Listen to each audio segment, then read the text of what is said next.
félicite Marine Le Pen du grand succès qu'elle a obtenu avec 12 millions d'électeurs.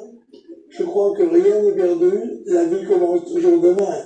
En retrait de la vie politique, Jean-Marie Le Pen s'était encore fait remarquer récemment en chantant avec un groupe néo-nazi à son domicile. Provoquer, dépasser les limites, une constante du début à la fin de la vie de Jean-Marie Le Pen, outrance qui le rend célèbre en 1987.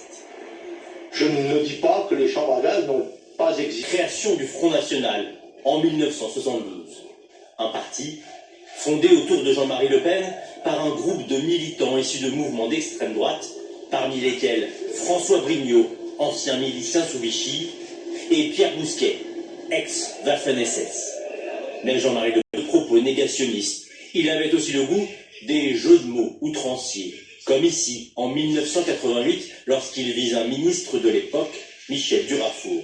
Monsieur Durafour, sénatoire, merci de cet aveu. Mais au cours des années 70 et 80, la France a besoin de main-d'œuvre et fait venir des travailleurs étrangers, principalement en provenance du Maghreb. Jean-Marie Le Pen fait alors de la lutte contre les immigrés sa priorité absolue. Ils veulent tout et tout de suite. La carte de séjour, les prestations sociales, le travail, pas trop quand même. Sont liés à son histoire personnelle. Putiste pendant la guerre d'Algérie.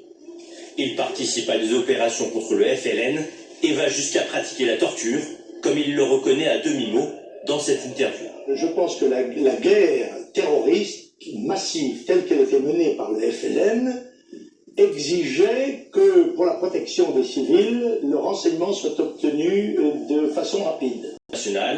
Selon elle, ces dérapages étaient parfaitement contrôlés. C'est quelqu'un de cultivé, qui connaît l'histoire, qui connaît le sens des mots. Il n'a jamais